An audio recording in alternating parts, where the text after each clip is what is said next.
الرسول فخذوه وما نهاكم عنه فانتهوا واتقوا الله إن الله شديد العقاب.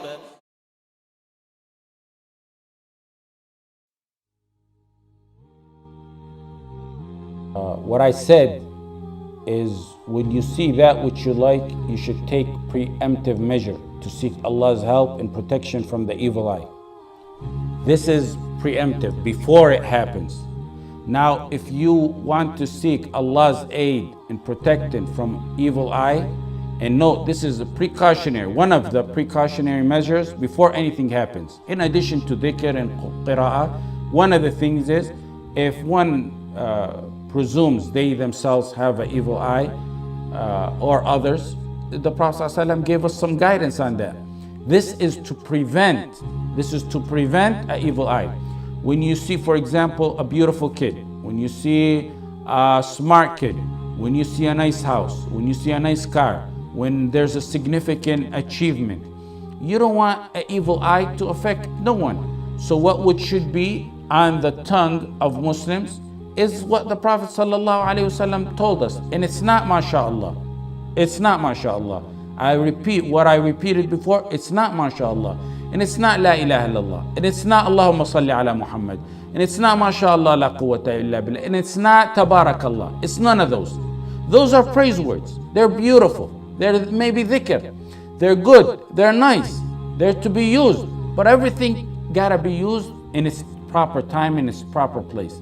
You can use these as dhikr on your own time. The question is, what is used to be seek refuge in Allah from an evil eye? What's the term? You most definitely, for example, don't knock on wood. You want the proper guidance, the proper medication to seek saving from, to seek refuge in Allah from an evil eye, or so you yourself will not hurt others. You say, Allahumma barik lahu. Allahumma barik lahu. If he's male, may Allah bless him. Allahumma barik lahu. Allahumma barik lahu. If she's a woman, Allahumma barik laha. May Allah bless her. If it's a car someone has, barakallahu laka fiha. May Allah bless it for you. Making dua and blessing for that matter or that person. The Prophet ﷺ said the effect of an evil eye is fact. Bukhari, Muslim, inna al-ayna haqq. Look at this hadith. Abu Umama narrated that Sahel ibn Hunayf, on the authority of his father, they went and with the Prophet Muhammad ﷺ on a journey, and they reached to a valley. Sahel washed himself, and he actually was handsome, and he had soft skin and a good figure. A man passed by. His name is Amr ibn Rabi'ah. He looked at him as he was bathing, and he said, wow, what a nice delicate figure. Just as he uttered that, Sahel fell unconscious, and the people went to the Prophet Muhammad sallallahu alaihi wasallam. The Prophet sallallahu alaihi wasallam said, who do you suspect? You suspect anyone? Man tattahimuna bih? They said, yes, we suspect Amr ibn Rabi'ah. The Prophet said, bring Amr ibn Rabi'ah here. He brought Amr ibn Rabi'ah. The Prophet reprimanded him and sort of scolded him. He said, why try to kill your brother in faith? Did he pull a knife or anything? No, it's by his eye he was trying to kill him that the Prophet meant. Why not say, upon seeing the fascination of if you're fascinated with your brother, may Allah bless you, make dua for his barakah. إِذَا رَأَى أَحَدُكُم مِّنْ أَخِيهِ مَا يَعْجِبُهُ فَلْيَدْعُ لَهُ بِالْبَرَكَةِ. This is the point of it. The Prophet ﷺ said, wash off the trace of envy by making dua of barakah. He didn't say you say mashallah. He said you say la ilaha illallah. Amr, the man who caused the evil eye, he was ordered to bathe, wash his elbows, thighs, his hands, and pour water all over himself while he was in a what would be called today a tub. Then the contents of that tub were poured over Sahel ibn Hunayf. And upon doing that, Sahel recovered. This is the authentic hadith. It's in Musnad Ahmad and it's in Ibn Majah. So the washing off, the one who caused the envy eye, was ordered to take a bath. His leftover were in a tub, and that leftover were poured over the one he envied, he affected. This is after it happens. But before that, the Prophet ﷺ said, why didn't you make dua? What dua did he say? Did he say MashaAllah? Did he say La ilaha illallah? Did he say make salah on the Prophet ﷺ? Said إِذَا أَرَأَ أَحَدُكُم مِّنْ أَخِيهِ مَا يَعْجِبُهُ فَلْيَدْعُ لَهُ بِالْبَرَكَةِ. The Prophet ﷺ said to eliminate the effect from your eye, make dua of barakah for your brother. Say Allahumma barik lahu. May Allah bless him. Allahumma barik laha. If she's a woman, may Allah bless her. If it's knowledge, barakallahu laka fi ilmik. May Allah bless your knowledge. If it's a car, may Allah bless your car. He didn't say MashaAllah at this time. He didn't say La ilaha illallah. Al-Minnawi said, Yad'u bil barakah. You make dua in barakah. You say Allahumma, may Allah bless him. Some said, what about the verse? How could you say it in the verse in the Quran? In the Quran says, وَلَوْلَا دَخَلْتَ جَنَّتَكَ. It would have been better for you to say when you entered your garden, that which Allah wills. MashaAllah.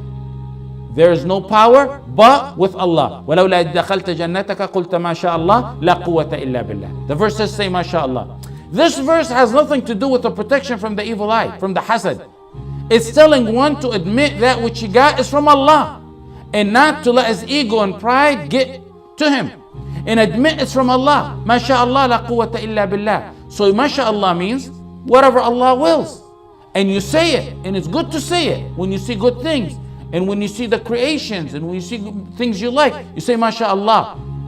Al-Qurtubi said, commenting on this verse, he says it means whatever you got, Allah's telling them, whatever you got of wealth is from Allah, not from your own power.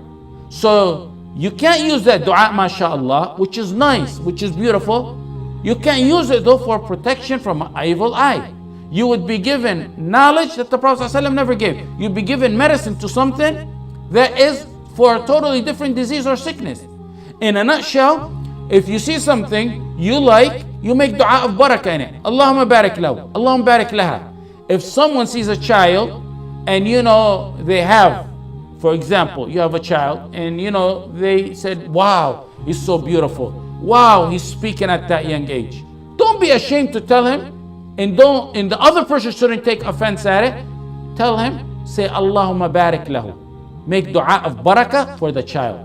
If you are memorizing and gaining knowledge, or you have something good going for you, or a job, or a car, or a relative sees it and it may be an evil eye, then tell them, make dua and barakah.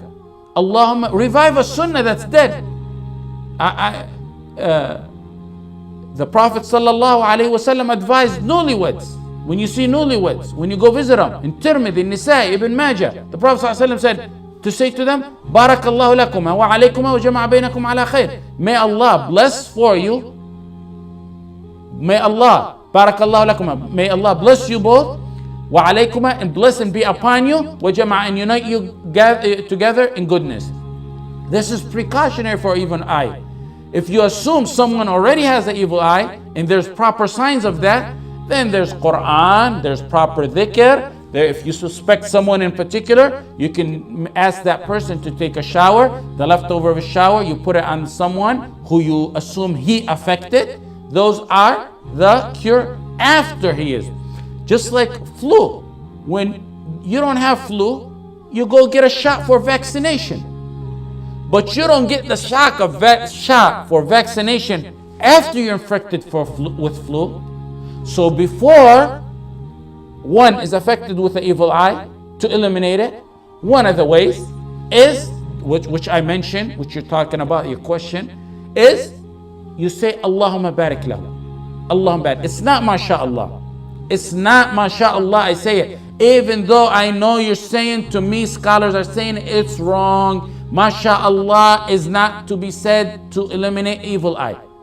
MashaAllah was never in a hadith to say that. It was no authentic hadith to say that it is a prevention from evil eye.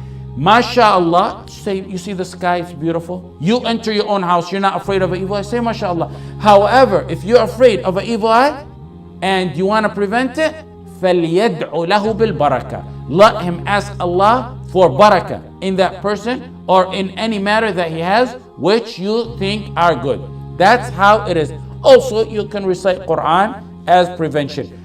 That is what I mentioned. Now, after it falls, if someone is affected, then you got Quran, then you got dhikr, then you got washing of the person. If you know someone in particular, you can ask him to take a shower. He shouldn't take offense to it. And once he takes a shower, his leftover the water, the person who's affected takes a shower in that. Inshallah, just like the hadith we mentioned of Sahel, that it will be eliminated.